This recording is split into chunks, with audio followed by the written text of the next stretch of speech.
Magandang araw. Mga kababayan, dahil sa sobrang desperado po nila na siraan yung ating Vice Presidente, abay itong mga supporters, vloggers ni Bongbong Marcos at kasabwat itong mga pinklawan, nagpakalat po ng isang postcard na di umano'y nagsasabi ang isang residente sa Sarangani ng hindi maganda kay Vice President Sara. So sinasabi dito at basahin muna natin mga kababayan. At ang mismong nasa litrato, yan na nasa screen po natin, may postcard din na dinikit tayo kasi video yan. Nagulat siya bakit siya nagtrending at binigyan siya ng pangalan bilang Pando Cross, pero hindi di umano yan yung kanyang tunay na pangalan. So ito yung nakasulat sa postcard which is dated June 21, 2026. Ito yung araw na personal na bumisita sa kanila si Vice President Sara. Basahin muna natin. Nakalagay dito, dahil maliit dyan sa akin screen, siguro pag napanood nyo yung video ito, malaki na dyan sa inyo, so mababasa nyo rin. Sabi niya, nag-expect kami kay Inday na kagaya kay BBM na pabahay, pero sabi ni Inday wala daw silang oras. Kaya ang ibinigay na lang po is yung trapal lang. May butas po yung iba. Wala naman din kami magawa kasi vice presidente siya, baka sabihin maarte kami. So yung nakasulat sa postcard. Pero nilinaw nitong nilagyan nila ng pangalan or binigyan nila ng alias na si Pando Cruz na hindi niya po sinabi yon. At actually, nung dumating si VP Sara, na-starstruck na sila dahil biglaan Kumbaga surprise yung pag-visit ni Vice President Sara para magpakita ng suporta. Hindi lang po magbigay ng kaunting tulong, kundi ipakita rin na siya po ay personal na nakikiisa sa naranasan ng mga kababayan natin sa Mindanao. So dahil desperado po sila na yung mga impeachment na ginagawa nila kay VP Sara, nakita naman na malabo itong magtatagumpay. Yung paninira nila, propaganda, yung halos araw-araw na tawag dito, yung paninira ni Claire Castro, maging sa Malacanang press con man o sa kanyang pagbablog, ay hindi nga nagtatagumpay. Lalong umaangat si VP Sara. Yung kanyang amo nga, yung lalong naapektuhan at nasira. So ngayon sinusubukan nila, yung mga bisita ni VP Sara, yung pagbibisita ni VP Sara, nasirain. Actually, kung usapin yung pabahay, hindi po trabaho ng Vice Presidente na magpabahay. Dahil hindi naman po siya in charge sa pabahay. At unang-una, itong mga trapal na ito, bago bumisita po yung ating Vice Presidente, nakakabit na ito, naka-install na ito sa parang temporary shelter nila. So, ibig sabihin, either DSWD or local government yung nag-provide nito. Hindi yung ating Vice Presidente. Ang problema kasi, maraming napapaniwala sa social media. Lalo na kapag gagamitin sa mga ganitong klaseng postcard ay may pagmumukha ng isang ordinaryong Pilipino. Pakinggan natin muna. Alot Island, Sarangani, Davao Occidental, natakaron dere sa kuan sa evacuation center sa Mabila. So, nara si Pando Cruz. Pando Cruz. Alias Pando Cruz, natingala na lang siya mga higala kay nganong Pando Cruz na yung pangalan.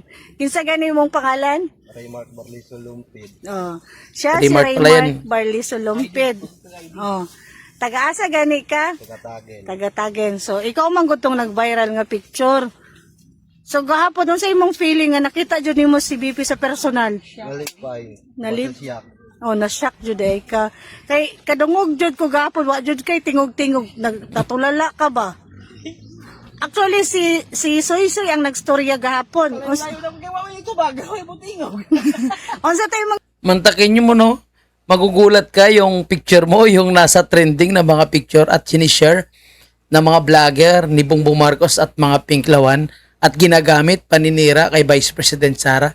Isa totoo lang mga kababayan po natin, si VP Sara lang ang pinakamataas na opisyal ng gobyerno na inikot ang buong Sarangani. Yung mga naapektuhan talaga. At pinuntahan kahit yung mga maliliit na barangay. Yung mga senador na pumunta dyan, hindi naman ganun ang pinuntahan. Si BBM pumunta lang naman sa sentro. Pakitang tao lang. Tapos sabay alis. Kasi nakita niya wala kang halos lumalapit sa kanya. Yung iba, alam naman natin, ano, na gumagawa po sila ng kunwari crowded. Pero hindi talaga mapipigilan kasi kitang-kita sa mga kamera eh. Anyway, mamaya, pag-uusapan natin yan.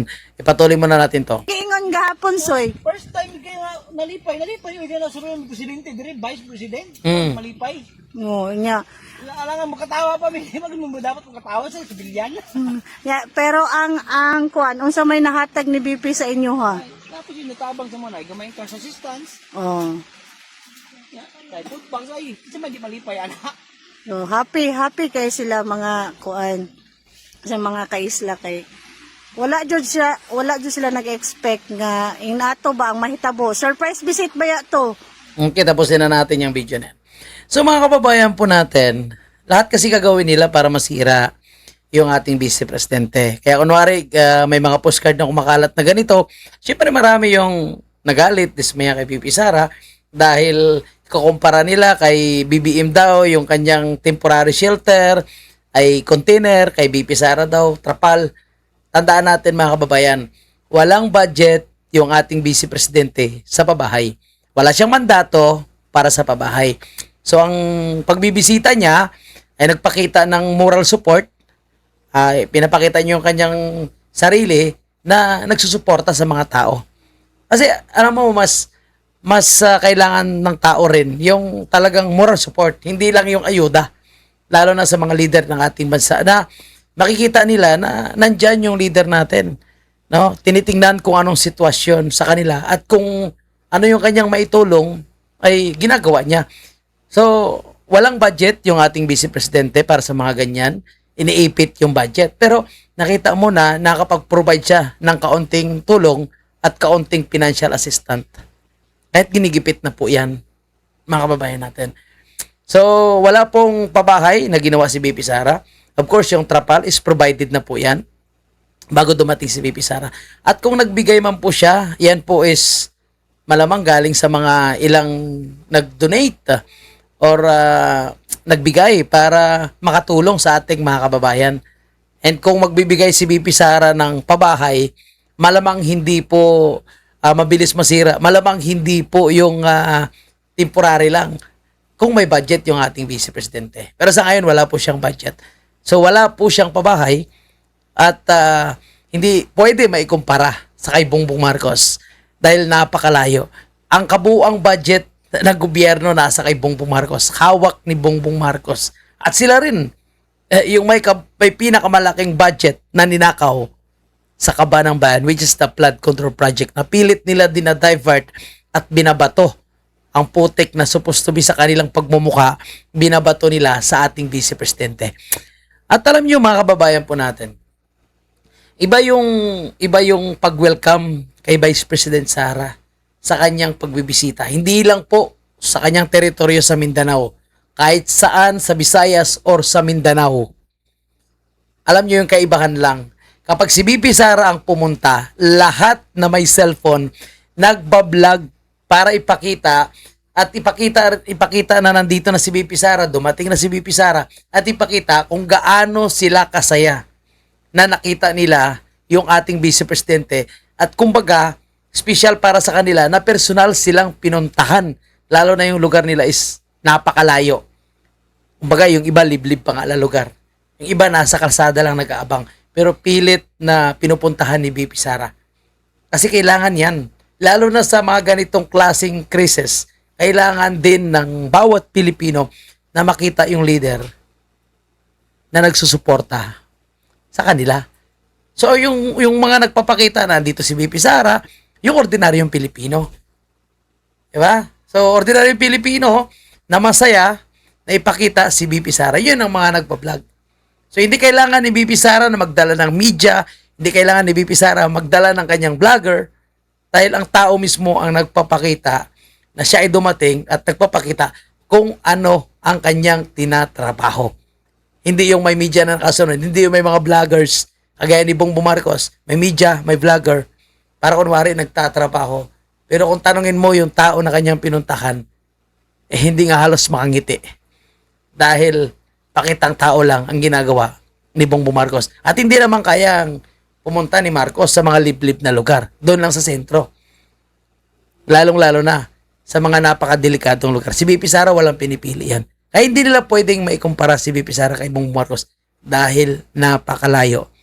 Sa usapin po ng pagmamahal ng taong bayan, iba yung pagmamahal kay VP Sara. Kaya kahit anong paninira ni Claire Castro, paninira ng mga makakaliwa, dilawan, loyalista, hindi nila kayang tibagin yung ating Vice Presidente. Kaya dito nila dinadaan sa mga propaganda, sa mga paninira.